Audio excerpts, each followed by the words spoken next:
동해 민통선 인근에서 체포된 탈북자가 군에 최초로 포착된 모습을 단독 입수했습니다. 단순 귀순으로 보기에는 석연치 않은 장면도 발견됐습니다. 신현수 민정수석이 문재인 대통령의 이성윤 중앙지검장을 교체하는 방안을 제시했고 그 과정에서 언짢은 말을 들은 것으로 전해졌습니다. 신 수석은 휴가를 내고 거치 수고에 들어갔습니다. 4차 대유행 우려에 고령층에선 아스트라제네카 백신이라도 맞게 해달라는 요구가 나옵니다. 기존 백신이 남아 공발 변이 바이러스의 33% 미만 효과를 나타내는 것으로 파악됐습니다. 서울 배재교와 세화고가 자사고 지위를 유지하게 됐습니다. 교육당국의 평가 지표에 문제가 있다는 학교 측 주장을 법원이 받아들인 건데 교육청은 항소하겠다고 했습니다. 유흥업소 운영 시간이 저녁 10시로 제한되자 일부 클럽이 새벽 5시부터 점심까지 영업하는 꼼수를 부리고 있습니다. 서울교육청이 학교폭력을 저질렀을 땐 체육특기자 자격을 박탈하는 방안을 추진합니다. 대한체육회는 학교폭력을 청소년기에 무심코 저지른 행동이라고 해 논란을 낳았습니다. 배달의 민족 김봉진 의장이 5천억 원 이상 사회 헌원을 약속하고 한국인 최초로 세계적 기부클럽에 가입했습니다.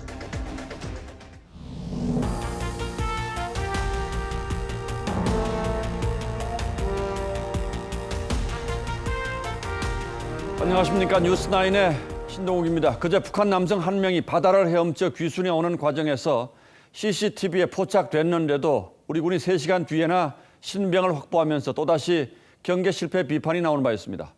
어제 서욱 국방장관은 이 문제에 대해 다시 한번 머리를 숙였는데 저희가 이 남성이 남하한 직후에 움직임이 잡힌 군 CCTV 영상을 단독으로 입수했습니다. 그런데 이 남성의 행동을 보면 귀순자라고 보기엔 석연치 않은 부분이 적지 않게 화면에 드러납니다. 현장을 취재한 윤동빈 기자의 단독 보도로 뉴스9 시작하겠습니다. 지난 16일 오전 4시 20분 강원도 고성군의 육군 22사단 재진 검문소 부근에서 촬영한 CCTV 영상입니다. 북한에서 넘어온 남성 A씨가 신호등 앞에서 약 20초간 우두커니 서 있습니다. 이 남성은 마음을 정한 듯 속초 방향이라고 적힌 남쪽으로 걸어갑니다. 이곳은 군사분계선 해안가에서 6km 정도 남쪽으로 민통선 경계 지점입니다. 오른쪽엔 군사시설이, 왼쪽엔 민가가 있고 앞쪽엔 재진 검문소란 안내판까지 보입니다. CCTV에 찍힌 교차로에서 500m만 더 걸으면 이곳 검문소에 도착할 수 있습니다. 하지만 이 남성이 향한 곳은 제 오른쪽으로 보이는 인적이 드문 야산이었습니다. CCTV에 찍힌 지 3시간이 지난 오전 7시 20분 육군 수색대는 낙엽을 덮고 자던 남성을 체포했습니다.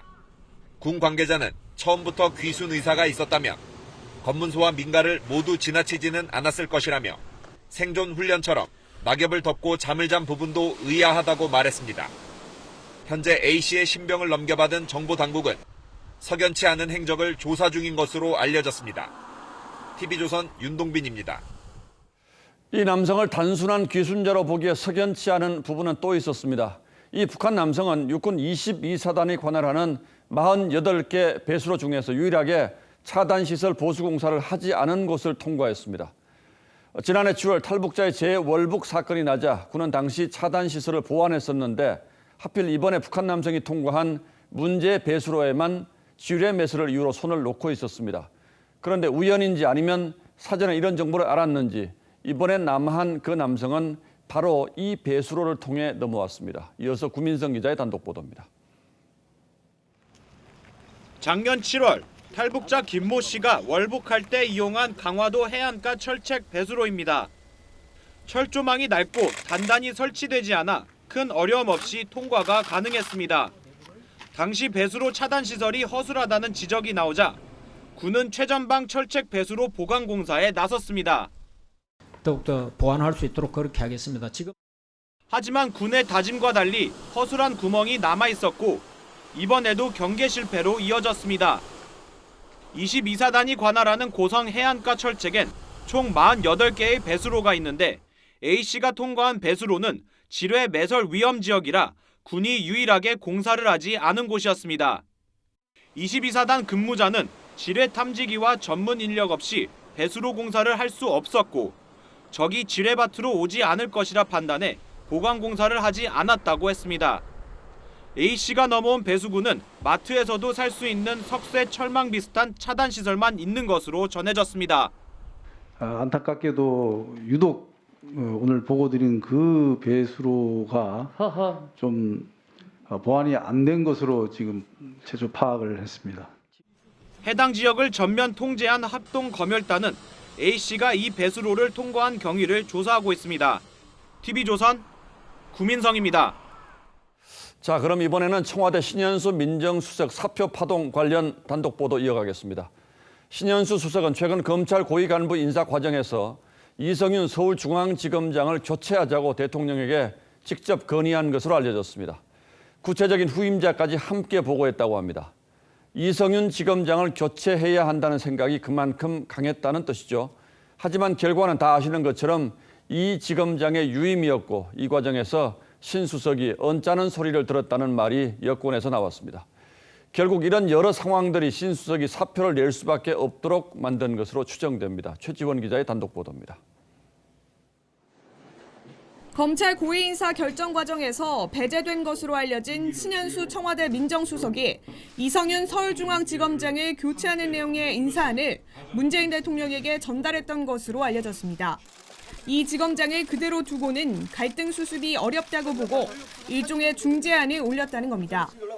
여권 핵심 관계자는 TV조선과의 통화에서 여권에서 수용할 만한 적절한 후임자가 중재안에 담겼던 것으로 안다고 말했습니다.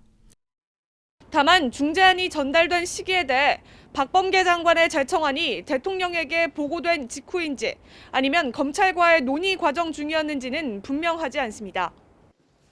하지만 박 장관은 지난 7일 발표한 인사에서 이 지검장을 유임시켰고 오늘은 신 수석이 인사안을 낼 위치에 있지 않다는 취지로 들릴 말도 했습니다. 아시다시피 법률상으로는 대통령께서 인사권자시고 법무부 장관은 제청권자입니다. 특히 신 수석은 이 과정에서 다소 언짢을 만한 소리도 들었던 것으로 알려졌습니다. 여권 관계자는 본인이 청와대에서 더 이상 할 일이 없다는 생각에 사의를 표명한 것 같다고 했습니다. TV조선 최지원입니다. 청와대는 다 지난 일이라고 주장합니다만 사태는 아직 보시는 것처럼 진행 중입니다. 신 수석은 사퇴 의사를 굽히지 않고 있고 결국 오늘과 내일 휴가를 떠났습니다. 사표를 받아주지 않는 데 대한 항의의 뜻인지 아니면 머리를 식히기 위한 휴가인지는 분명치 않습니다만 여권의 대체적인 전망은 결국 물러날 것이라는 겁니다. 청와대로서는 이러지도 저러지도 하기도 어려운 진퇴양난의 상황입니다. 이어서 김보건 기자가 취재했습니다. 신현수 민정수석은 오늘 출근 직후 이틀짜리 휴가를 냈고 곧바로 승인이 났다고 청와대가 밝혔습니다. 여권 관계자는 신 수석이 사퇴하겠다는 의지가 확고하다고 한다며 휴가를 보낸 건 청와대도 그 사이 후임자를 찾겠다는 것이라고 했습니다. 박범계 법무장관은 신 수석 사의는 마음이 아프다면서도 검찰 인사안을 대통령에게 직보했느냐는 질문엔 답하지 않았습니다. 검찰총장이든 민정수석이든 다소 미흡하다라는 판단을 하실 수도 있다고. 문재인 정부 초기 검찰개혁위원을 역임한 김종민 변호사는 대면 보고를 했다면 박 장관이 신 수석 없이 재가를 받았거나 이광철 민정비서관이 수석을 패싱하고 직접 제가받았을 것이라고 주장했습니다. 청와대는 신 수석과 이른바 조국 라인의 핵심인 이광철 민정비서관과의 불화설에 대해선 극구 부인하고 있습니다.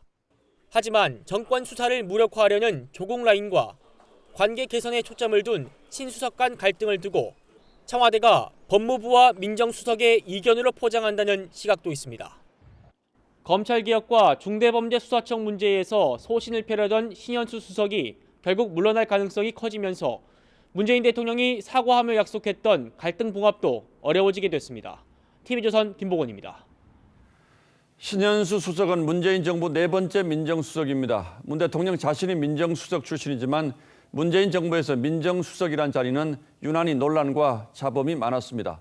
달리 말하면 권력의 핵심 중에서 또 핵심이었다는 뜻이기도 하죠. 그래서 오늘의 포커스는 문재인 정부의 민정수석에 맞춰보겠습니다. 문재인 정부의 초대 민정수석에 임명됐던 조국 전 장관. 검찰개혁에 앞장섰지만 검찰을 죽이는 것이 아니라 진정으로 검찰을 살리는 것이라고 저는 믿고 있고요. 2년 2개월 임기 내내 인사검증이 부실하다는 비판에 시달렸죠. 하지만 본격적인 순환은 법무부 장관에 지명되면서부터입니다. 부인의 사모펀드 투자와 자녀 입시 비리 의혹이 불거지며 온 가족이 수사 대상이 됐죠. 2019년 7월 물러나는 조국 전 수석과 악수하는 후임자. 노무현 정부 때 공직기강 비서관으로 당시 민정수석이었던 대통령과 함께 일했던 김조원 전 수석이죠. 그런데 정부와 집권 여당이 고위공직자 다주택 불가 원칙을 꺼내들면서 논란이 시작됐습니다. 실거주의 주택을 신속히 처분할 것을 권고합니다.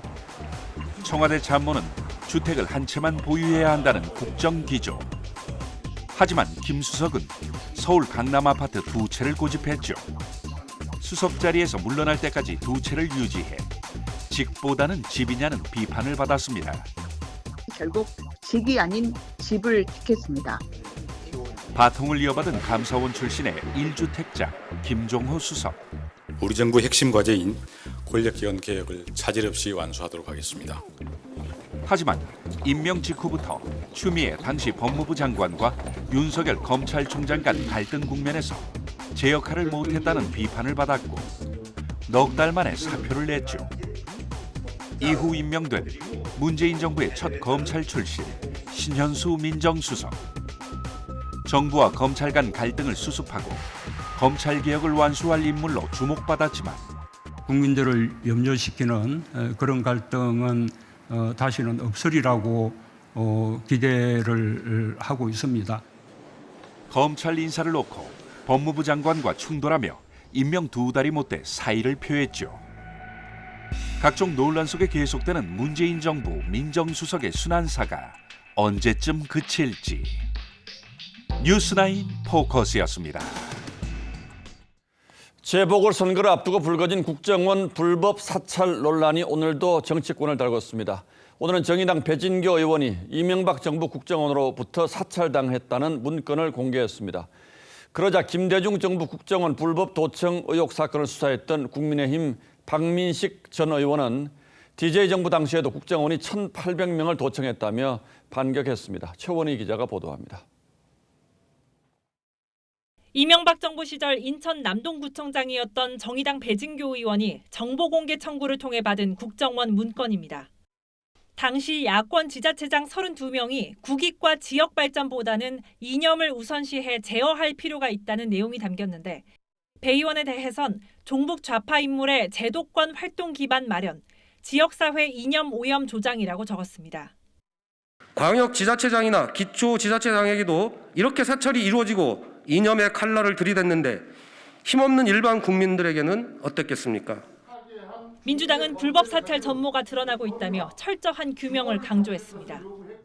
김대중 정부 불법 도청 사건 주임 검사였던 국민의힘 박민식 전 의원은 당시 1,800명에 대한 무차별 통화 도청이 이뤄졌다며 불법 도청이 없었다는 박지원 국정원장의 국회 발언은 거짓말이라고 주장했습니다. 민주당과 국정원이 짬짬이가 되어서 정치 공작을 하려 한다면 국민들의 엄중한 심판을 받을 것입니다. 당시 검찰은 임동원, 신건 두 전 국정원장을 통신비밀보호법 위반 혐의로 기소했고 각각 징역형이 확정됐습니다. 이런 가운데 민주당 김태년 원내대표가 당회의에서 마이크가 꺼진 줄 알고 했던 말이 논란입니다. 부산을 또 가야 되겠네. 가덕도 신공항 특별법 원안 통과가 힘들어졌기 때문이 아니냐는 분석이 나왔는데 국민의힘은 부산을 어떻게 생각하는지 알겠다고 지적했습니다. TV조선 최연입니다. 월성 원전 1호기 조기 폐쇄 과정에 관여했다는 의혹을 받고 있는 최이봉 당시 청와대 산업정책비서관은 청와대를 나와서 막 6개월이 지난 시점에 가스공사 사장으로 갑니다. 그런데 그 과정이 석연찮다는 의혹이 제기됐습니다. 산업부가 마치 최 비서관을 위해서 자리를 비워두기라도 한 것 같은 정황이 있기 때문입니다. 그 당시 어떤 일이 있었는지 그리고 산업부의 주장대로 정상적인 절차로 보이는지 박상현 기자가 설명하겠습니다. 한국가스공사가 2018년 11월 낸 사장 초빙 공고문입니다. 당시 임원추천위원회는 3명을 공공기관 운영위원회에 추천했고 2명을 최종 후보로 의결했습니다. 하지만 성윤모 산업부 장관이 후보 재추천을 지시하면서 1차 공모는 무산됐습니다. 이후 재공모까지 5달이 걸렸고 청와대 산업정책비서관서 퇴직한 지 막 6개월이 지난 최이봉 사장이 임명됐습니다. 당시 응모 결격 사유를 보면 최근 6개월 이내에 공무원에 재직하고 있으면 가스공사 사장에 지원할 수 없었습니다. 결국 산업부가 최 사장을 임명하기 위해 1차 공모를 취소하고 재공모 시기까지 미룬 거 아니냐는 의혹이 제기되는 겁니다. 다시 하라고 우리가 받아서 이제 다시 한 거고 그렇게 한 경우는 꽤 있어요. 그 이후에 일어나는 일은 사실은 이제 저희는 알 수가 없죠. 산업부 관계자는 1차 공모 인사에 대한 청와대 검증에서 부적절 의견이 전달됐다고 해명했습니다. 하지만 과거 공훈위원으로 활동했던 한 인사는 임추위와 공훈위까지 검증을 마친 인사를 배제하는 건 석연치 않다고 지적했습니다. 최이봉 사장은 월성원전 1호기 경제성 조작 관련 혐의로 현재 검찰 수사 대상에 올라 있습니다. TV조선 박상현입니다.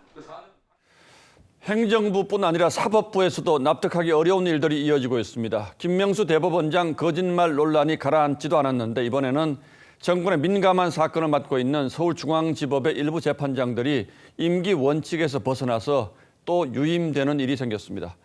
조국 전 장관 사건을 맡은 김미리 부장판사는 4년째, 사법행정권 남용 사건을 맡은 윤종섭 부장판사는 6년째 같은 자리를 지키고 있는데 보통은 길어야 2, 3년 주기로 자리를 옮기는 게 정상이라고 합니다. 장윤정 기자가 보도합니다. 재판장 인사에 이어 사무분담 과정에서 주목되는 인물은 김미리 부장판사입니다. 4년째 서울중앙지법 부장판사직을 맡게 된 김 부장판사는 조국 전 장관 사건과 청와대의 울산시장 선거 개입 의혹 사건을 그대로 맡습니다. 통상 2, 3년 주기로 근무지를 순환하는 인사 원칙에 비하면 예외적인 상황입니다. 김 부장판사는 김명수 대법원장과 같은 우리법 연구회 출신입니다. 사법행정권 남용 사건을 심리하는 윤종섭 부장판사도 6년째 중앙지법에 남게 됐습니다. 유례가 없는 사건을 심리한다는 특수성이 고려된 결과로 볼 수 있기도 하지만 지나치게 유임 기간이 길다는 지적이 나옵니다.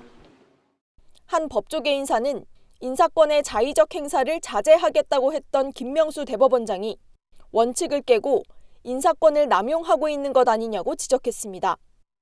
김 대법원장은 어제 대법원을 항의 방문한 국민의힘 소속 법사위원들에게 인사는 일일이 만족드릴 수 없다고 말했습니다. TV조선 장윤정입니다. 코로나19 재확산 조짐이 심상치 않습니다. 어제에 이어 오늘도 600명대의 확진자가 나왔습니다. 충남 아산 보일러 공장 집단 감염은 설 연휴에 고향을 방문했던 직원과 가족을 중심으로 전국으로 확산하고 있습니다. 보도에 정은혜 기자입니다. 충남 아산의 보일러 공장 관련 확진자는 최소 142명으로 늘었습니다. 특히 직원 상당수가 설 연휴 동안 고향을 방문하면서 대구와 경북, 대전, 공주 등 N차 감염을 통해 전국으로 퍼지고 있습니다. 광주광역시의 이 공기업에선 어제 직원 1명이 처음 확진됐는데 설 연휴 모임을 가졌던 부모와 형제 등 7명과 직장 동료까지 모두 8명이 잇따라 감염됐습니다. 사무실을 일시 폐쇄하고 방역소독을 완료했고요. 105명에 대한 검사를 실시했습니다. 87명은 현재 검사 진행 중에 있습니다. 설 연휴 가족 모임을 통한 산발적인 감염은 부산과 경북 등에서도 잇따랐습니다. 환자는 이번 주말부터 더 폭발적으로 늘어날 수 있습니다. 설 연휴가 끝난 후에 잠복기 등을 고려해야 되기 때문에 현재까지 상황이 더 이어질 가능성이 있다는 말씀을 드립니다. 4차 대유행 우려 속에 정부는 다중이용시설 집합금지를 최소화하고 자율방역을 강조하는 내용의 거리두기 개편 방향을 공개했습니다. 다음 주 발표되는 새 거리두기는 현행 5단계를 3단계로 축소할 것으로 알려졌습니다. TV조선 정은혜입니다. 경기도 남양주의 플라스틱 제조 공장 관련 확진자도 123명으로 늘었습니다. 비좁은 기숙사에서 바이러스가 퍼졌는데 확진자 수십 명이 병상을 배정받지 못해서 음성 판정을 받은 근로자들과 함께 기숙사에 머물고 있는 상황입니다. 이어서 박상준 기자입니다. 하루 새 관련 확진자 8명이 늘어난 경기도 남양주 플라스틱 공장. 구급차가 확진된 근로자를 병원으로 이송합니다. 아직 기숙사에는 병상을 배정받지 못한 확진자 70여 명이 음성 판정을 받은 근로자들과 함께 남아 있습니다. 명단 자체는 이제 양성, 음성 이렇게 나눠가지고 그 현장에다가 전달을 해주셔서 분류가 되어 있을 걸로 아는데 첫 확진자인 캄보디아 근로자 A씨는 확진 통보를 이틀이나 지나서 받았습니다. 그 사이 자가격리를 하지 않고 마트와 대중교통을 이용했습니다. 다른 근로자들도 설 연휴 기간 외부에 나간 것으로 확인되면서 외부 확산 위험이 커졌습니다. 실제 인근 공장 직원 1명이 추가 확진돼 방역당국이 연관성을 조사하고 있습니다. 방역당국은 기숙사의 환기가 부족한 가운데 식당과 화장실 등 공용 공간을 통해 바이러스가 퍼진 것으로 보고 있습니다. 특히 첫 환자 발생 이전에 이미 감염이 일어났던 것으로 추정하고 있습니다. 증상 발생일이 앞선 분들이 있는 것으로 봤을 때는 이 지표 환자 자체의 문제보다는 그 이전부터 어떤 그 코로나의 감염이 방역당국은 외국인 근로자가 많은 전국 사업장의 방역을 집중 점검하기로 했습니다. TV조선 박상준입니다. 요양병원 집단 감염도 끊이지 않으면서 뭐라도 좋으니까 백신만 맞게 해달라는 호소가 나오고 있습니다. 정부가 65세 이상 고령자에 대한 아스트라제네카 백신 접종을 연기하면서 불안감이 커지고 있는 겁니다. 정부가 여러 가지 방법을 고민하고는 있습니다만 지금으로선 별 뾰족한 대안이 보이지 않습니다. 황병준 기자가 취재했습니다. 89살 어머니가 요양병원에 입원해 있는 현두수 씨는 걱정이 앞섭니다. 코로나19 백신 접종 대상에서 65세 이상 고령층이 제외되면서 적어도 4월까지는 기다려야 하기 때문입니다. 백신을 2, 3개월 동안 아무것도 안 맞춘다고 하는 것 자체는 있을 수 없는 일이고요. 지금 나온 아스트라라도 원하면은 좀 접종. 질병청은 추가 임상 결과를 분석한 뒤 결정하겠다는 입장을 고수하고 있습니다. 다만 판단이 늦어질 경우 4월에 다른 백신을 접종한다는 계획입니다. 화이자 백신뿐만 아니라 2분기에 들어오는 얀센이나 모더나 백신 등 다른 백신을 가지고 방문 접종하는 것도 열어놓고 검토를 하고 있습니다. 화이자와 모더나는 초저온 냉동 보관이 필요하지만 당일 해동한 뒤 접종할 수 있다고 밝혔습니다. 정부는 내일 냉장 보관용 백신 유통 연습을 합니다. TV조선 황병준입니다. 우여곡절 끝에 백신이 도착하더라도 이걸로 충분할지 변이 바이러스가 더 큰 걱정으로 등장했습니다. 지금까지 나온 백신들이 남아공 변이엔 효과가 별로 없다는 연구 결과가 나왔기 때문입니다. 그래서 새로운 백신 개발을 서둘러야 한다는 주장도 있습니다. 신은석 기자가 보도합니다. 화이자가 자사 백신이 남아공 변이에 얼마나 효과가 있는지 실험했습니다. 그 결과 백신이 만들어낸 중화 항체의 수준이 기존 코로나 바이러스의 3분의 2 정도 감소했습니다. 모더나도 연구 결과를 발표했는데 남아공 변이에선 항체 수준이 6배가량 떨어졌습니다. 기존 백신들이 남아공 변이에는 효과가 제한적일 수 있다는 경고는 꾸준히 나왔습니다. The vaccines that we're currently distributing right now are quite effective against that particular variant. Less so against the South African, the 351. 아스트라제네카의 백신도 남아공 변이에는 효과가 22%에 그친 걸로 보고됐습니다. 화이자 측은 그렇다고 예방 효과가 아예 없는 건 아니라고 주장했습니다. 코로나 예방에 얼마만큼의 항체가 필요한지 연구된 건 없긴 합니다. 하지만 항체 효과가 감소한다는 건 그만큼 면역 효과가 떨어질 수 있다는 걸 의미합니다. 남아공 변이까지 예방할 수 있는 새로운 백신이 필요해지는 겁니다. Since the emergence of variants of concern late last year, we've been working on how vaccines can be used to tackle them. 영국 정부는 현재 개발 중이라며 올 가을에는 남아공 변이에 대응할 수 있는 개선된 백신을 접종할 수 있을 거라고 밝혔습니다. 남아공 변이에는 지금까지 국내에서 13명이 감염됐습니다. TV조선 신은서입니다. 현 정부가 내건 고교 평준화 정책에 또 한 번 제동이 걸렸습니다. 앞서 부산 해운대고에 이어서 서울 배재고와 세화고도 소송에 이기면서 자사고 지위를 유지하게 된 건데요. 서울시 교육청은 즉각 항소 의사를 밝혔습니다. 그럼 앞으로 자사고는 어떻게 되는 건지 최민식 기자가 설명해드리겠습니다. 서울행정법원은 자사고에 대한 서울시 교육청의 평가는 신뢰보호 원칙을 위반했다고 판단했습니다. 서울시 교육청이 자사고 평가 4개월 전에 기준 점수를 60점에서 70점으로 바꿔놓고 이전 5년을 평가했는데 재판부는 평가 대상 기간이 대부분 지난 뒤 바뀐 기준을 소급 적용해 평가했음을 인정할 수 있다며 공정한 심사 요청에 반한다고 지적했습니다.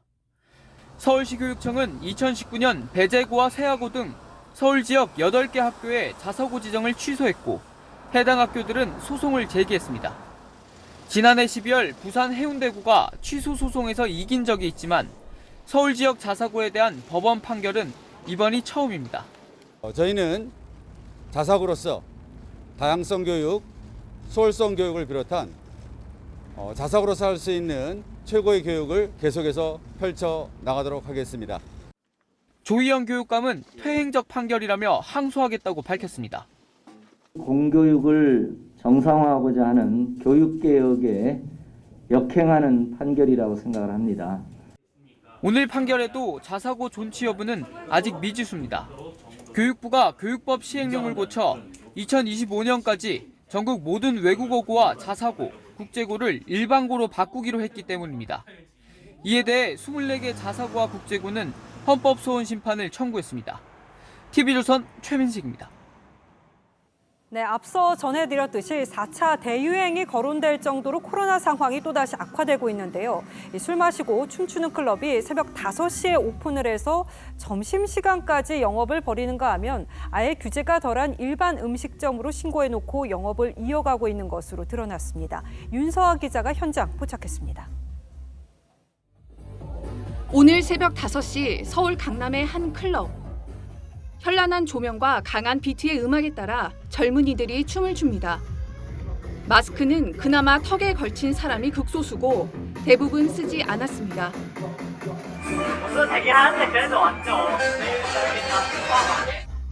방역 당국이 춤과 좌석 간 이동을 못하게 하는 조건으로 밤 10시까지 영업을 허용하자 새벽 5시부터 꼼수 영업에 나선 겁니다.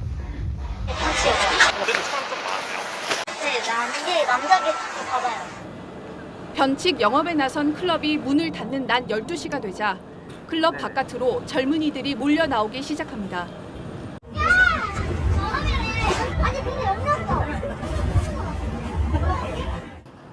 집합 금지 기간에 편법 운영을 하는 클럽도 있었습니다.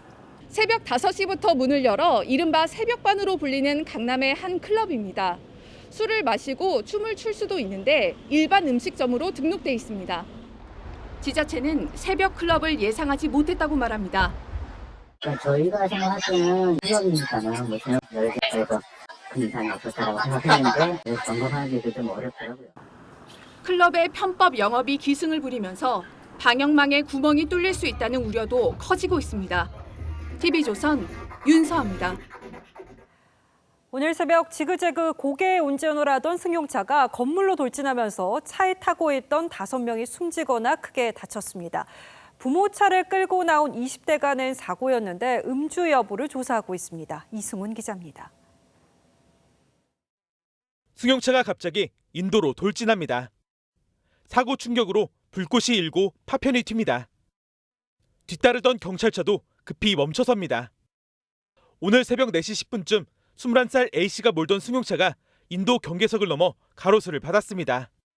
가로수를 들이받은 승용차가 근처 건물로 돌진하면서 이렇게 상가 출입문과 유리가 완전히 부서졌습니다. 사고 자동차도 형체를 알아보기 어려울 정도로 구겨졌습니다. 부모차를 몰고 나왔던 운전자 A씨와 조수석에 탔던 19살 B군이 숨지고 10대와 20대 등 동승자 3명은 중상을 입었습니다.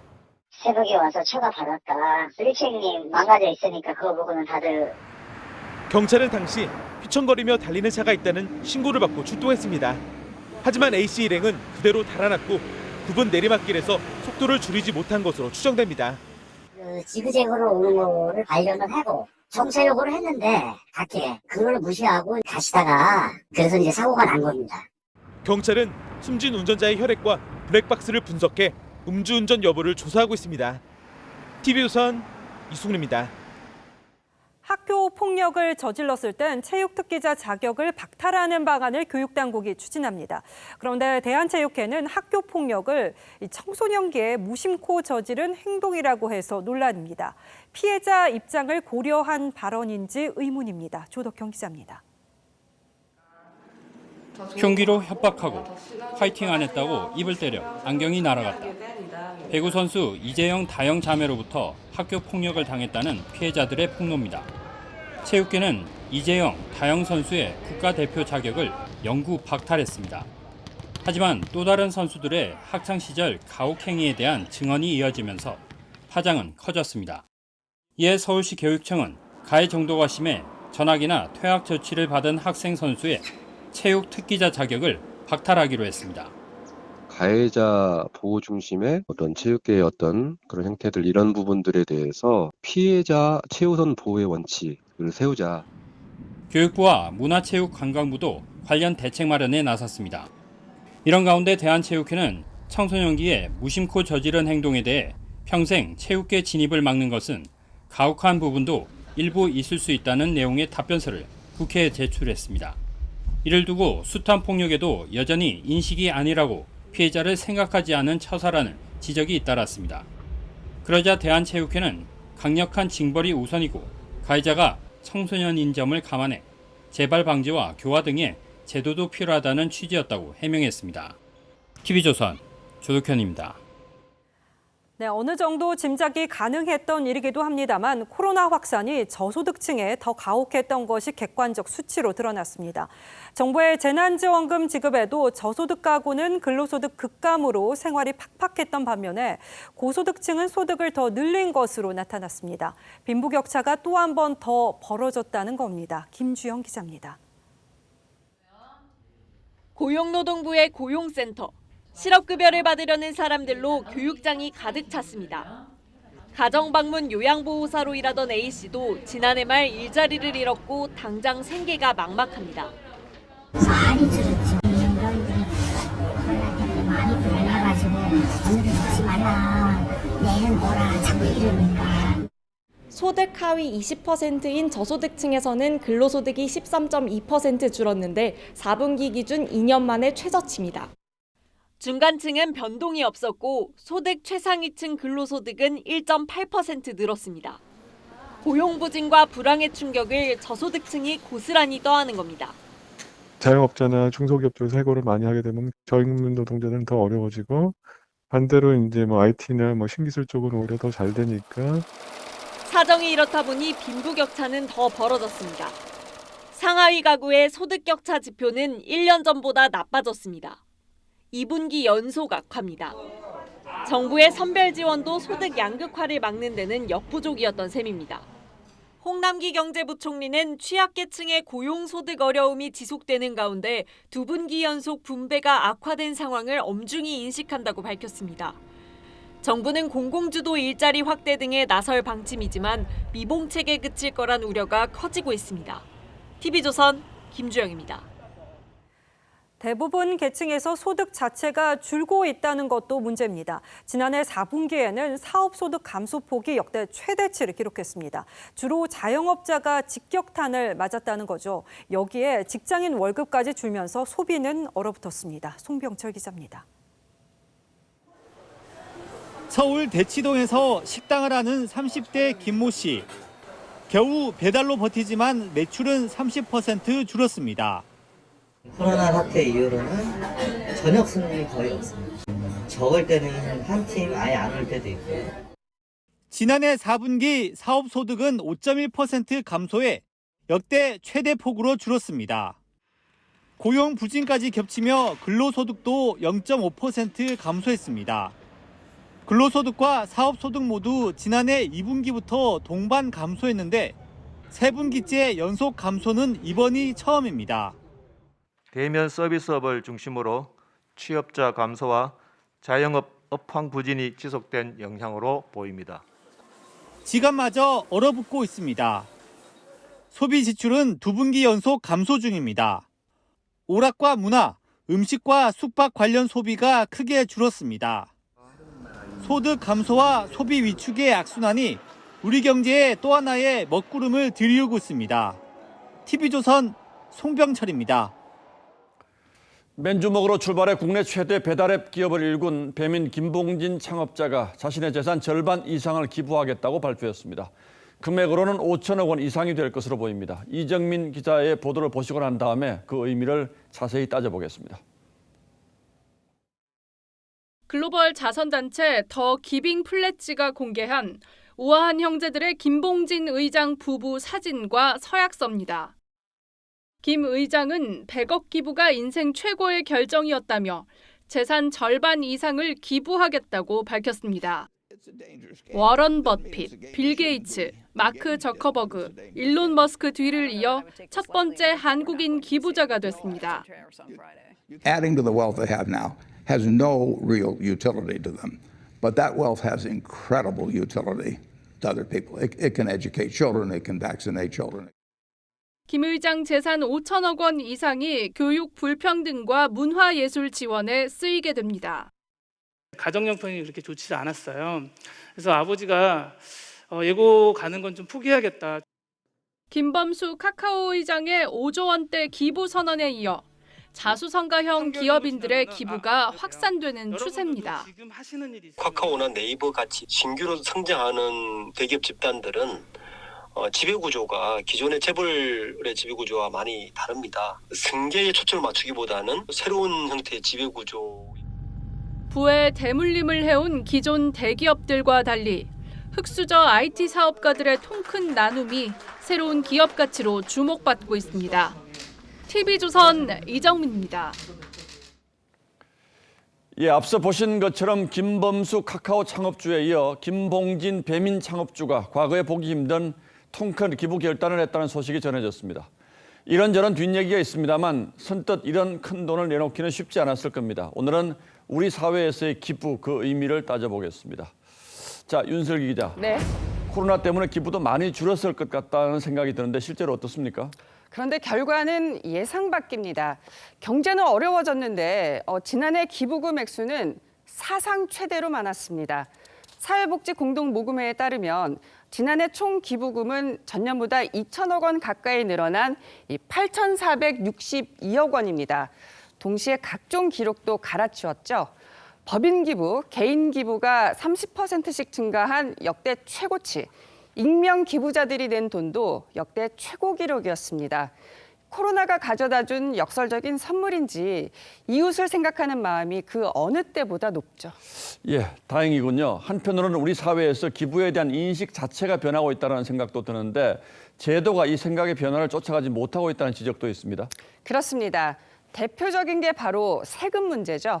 회사 주식 180억 원어치를 기부했다가 증여세 140억 원 고지서가 날아온 경우도 있었습니다. 고 황필상 박사의 얘기죠. 논란이 일면서 2017년 관련법은 개정됐지만 여전히 고액 기부는 이 같은 세금 폭탄 가능성이 남아있는 상태입니다. 자, 기부를 한다는 것도 말처럼 쉽지가 않군요. 생각의 변화도 있어야 하고 또 제도 변화도 뒤따라야 하니까요. 맞습니다. 그 나라 국민들이 얼마나 기부를 하는지 순위를 매긴 세계 기부조사란 게 있는데요. 2018년 조사에서 우리나라는 140여 개국 중 60위로 나타났습니다. 우리 경제 수준에 비하면 터무니없는 낮은 순위라고 봐야겠죠. 자, 여기서 미국의 기부왕 빌 게이츠의 말을 들어보시겠습니다. Should the world's most privileged learn about the lives of the world's least privileged? From those to whom much is given, much is expected.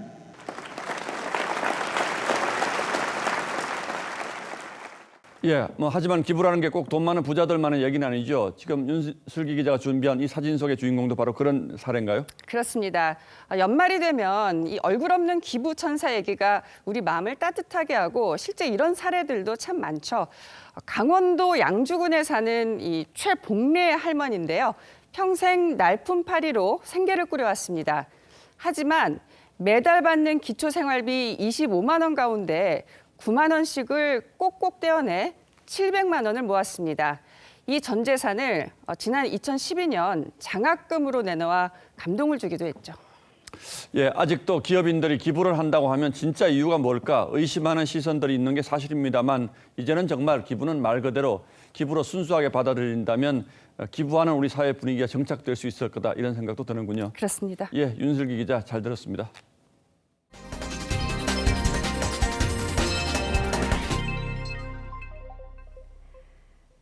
미국이 북한 해커 3인방을 재판에 넘기고 공개 수배했습니다. 전 세계 금융기관과 암호화폐 거래소 등을 해킹해서 우리 돈으로 1조 4천억 원을 탈취한 인물인데 미국은 북한이 해킹한 돈을 핵무기 개발과 정권 유지에 썼다고 규정했습니다. 김도영 기자가 보도합니다.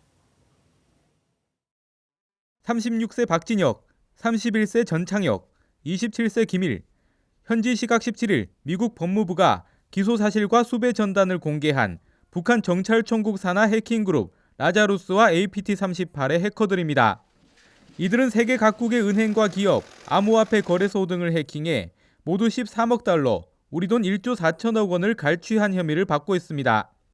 방산업체와 온라인 카지노, 에너지 기업도 해킹했고 지난 2014년 북한 최고 권력자 암살을 주제로 한 영화의 제작사인 소니 픽처스를 해킹한 배우로도 지목됐습니다. Take him out. You want us to kill the leader of North Korea? 미 법무부는 이들이 한국을 비롯해 미국, 영국, 멕시코, 슬로베니아, 인도네시아 등에서 해킹을 감행했다고 공소장에 적었습니다. 또 북한이 해킹을 통해 핵무기 개발 등 정권 유지 비용을 조달한다고 밝혔습니다. Using keyboards rather than guns, stealing digital wallets of cryptocurrency instead of stacks of cash. have become the world's leading bank robbers. 우리 국방부는 북한이 6,800여 명 규모의 사이버전 인력을 운영 중인 것으로 파악하고 있습니다. TV조선 김도영입니다. 미국 텍사스에 역대급 한파가 몰아치면서 바다거북 수천 마리가 기절했다가 가까스로 구조됐습니다. 또 집인지 냉동고인지 모를 일도 벌어졌는데 이건 또 어찌된 일인지 유혜림 기자입니다. 바다거북들이 하나같이 꼼짝도 하지 않습니다. 텍사스 해변이 영하 18도까지 내려가자 기절한 겁니다. We are probably somewhere in the neighborhoods of upwards of 2,500 turtles. 추위에 약한 바다거북은 기온이 내려가면 의식을 잃는데 이렇게 되면 헤엄을 못 치게 돼 얕은 물에서도 익사합니다. 결국 사람들이 구조에 나섰고 사흘 만에 4,500여 마리를 살렸습니다. 사람들의 고통도 만만치 않습니다.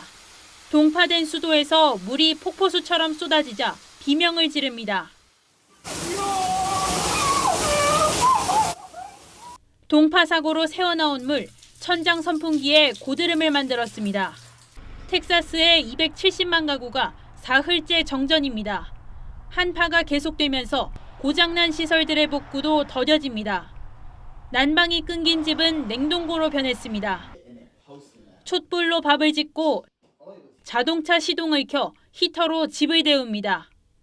수돗물 공급이 끊겨버린 집에선 눈을 녹여 변기 내리는 물로 쓰려고 욕조에 가득 눈을 쌓아뒀습니다. We can't afford to have them freezing, not being able to feed them. We would be at home freezing right now.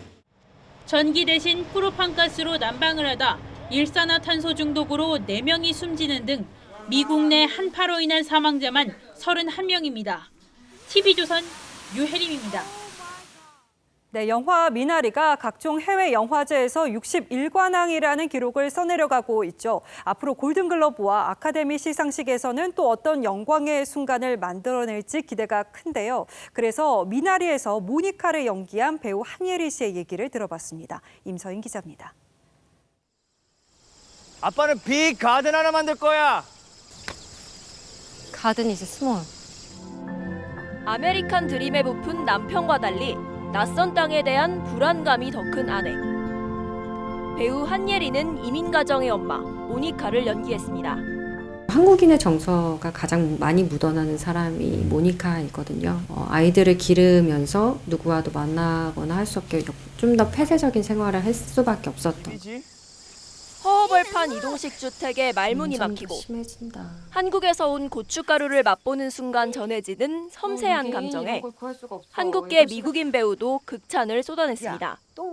I burst into tears because it's something that is so specific and it's almost like, oh, I never knew that I needed that gift. 7살짜리한테 화투를 주게? 외할머니 역으로 각종 영화제에서 22관왕을 달성한 윤여정의 연기도 돋보입니다. 얼마나 연기를 잘하시고 너무 좋은 배우라는 걸 알고 있는데 그냥 세계에서도 인정받는 느낌이에요. 재미동포 정이삭 감독의 실제 경험이 녹아들었는데 Being able to see the world through her eyes a bit helped me to remember back to my childhood and gave me that impetus to really try to tell this story. 세계인의 공감을 불러일으키며 아카데미를 휩쓴 제2의 기생충으로 기대를 모읍니다. 골든글로브 외국어 영화상 수상이 점쳐지는 미나리는 오는 4월 아카데미를 향해 달리고 있습니다. TV조선 임서희입니다.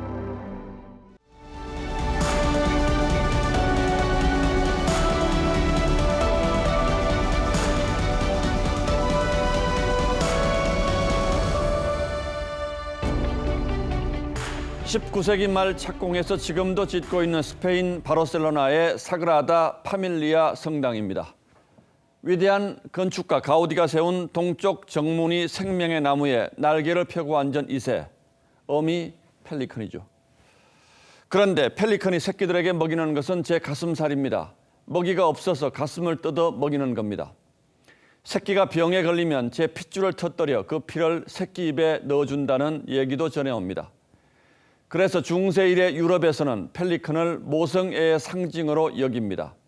그 사랑과 희생이 예수를 닮아 성당과 그림 그리고 영국 엘리자베스 1세 초상화에도 등장하죠. 그렇다면 우리 토종 가시고기는 단연코 부성애가 지극한 물고기입니다. 암컷이 알을 낳고 탈진해 죽으면 며칠씩 아무것도 먹지 않고 둥지를 지킵니다. 이렇게 주둥이로 알을 깨끗이 닦고 지느러미를 흔들어 산소를 공급합니다. 새끼가 태어나면 정성껏 보살피다 앙상한 몰골로 숨을 거둡니다. 그리고 죽은 몸까지 새끼들에게 내주죠. 요즘 우리 주변에 펠리컨과 가시고기만도 못한 부모, 차마 부모라고 부르지 못할 사람들이 잇따르고 있습니다. 지난주 빈집에서 숨진 채 발견된 2살 아이는 반년 전 친엄마가 버리고 떠났던 것으로 밝혀졌습니다. 전 남편과의 사이에 낳은 딸이어서 보기 싫다며 혼자 이사를 가버렸다고 합니다. 그러고도 아동수당은 꼬박꼬박 챙겼습니다. 생후 2주 된 아기가 자꾸 운다며 숨지게 한 부모는 119에 신고하기 앞서 아기 몸에 난 멍을 빨리 없애는 방법을 찾아봤다고도 합니다. 검색한 사건은 10살 조카를 숨지게 한 이모 부부의 욕조 학대 사건이었습니다. 그 이모에게서 아이를 체벌했다는 얘기를 듣고도 그냥 있었던 엄마는 방임 혐의로 조사를 받고 있습니다. 그리고 어제 열린 정인이 재판에서 정인이가 어린이집에 왔던 마지막 날 모든 것을 포기한 듯 그러려 하지도 않았다는 증언이 나왔습니다. 끔찍하고 참담한 이 일들을 전해 들으면서 이제는 무섭다는 생각이 듭니다. 도대체 세상이 어느 종착점을 향해 달려가기에 이런 악마 같은 조짐들이 줄을 잇는 걸까요? 이제 막 세상의 빛을 보기 시작한 아이들이 빈집에 버려져 어둠과 배고픔, 공포 속에서 쓰러져가는 이 기막힌 현실 앞에서 우리는 대체 무슨 말을 할 수 있을까요? 2월 18일 앵커의 시선은 우리 곁의 악마들이었습니다.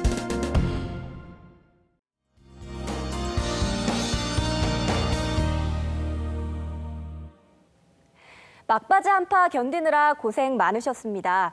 내일 아침까지는 조금 춥겠지만 낮부터는 포근하게 보내실 수 있겠는데요. 내일 한낮 기온 서울과 대전이 10도, 부산 11도 등으로 오늘보다 10도가량이나 더 높겠습니다. 차가운 북서풍이 따뜻한 남서풍으로 바뀌면서 추위가 풀리는 건데요. 하지만 이 남서풍을 타고 스모그가 유입되는 게 많이 아쉽습니다. 내일 밤부터는 수도권과 충청 지역에서 미세먼지 농도가 높게 나타나겠습니다. 바람은 좀 잠잠해지나 싶었는데 동해안 지역은 내일 다시 강해지겠습니다. 날도 건조하기 때문에 화재 사고에 유의하셔야겠습니다. 주말에는 기온이 더 오르는데요. 4월 초순만큼 따뜻하겠습니다. 그리고 당분간 눈이나 비 소식은 없겠습니다. 날씨였습니다. 예, 2월 18일 목요일 뉴스9는 여기서 모두 마치겠습니다. 네, 시청해주신 여러분 고맙습니다.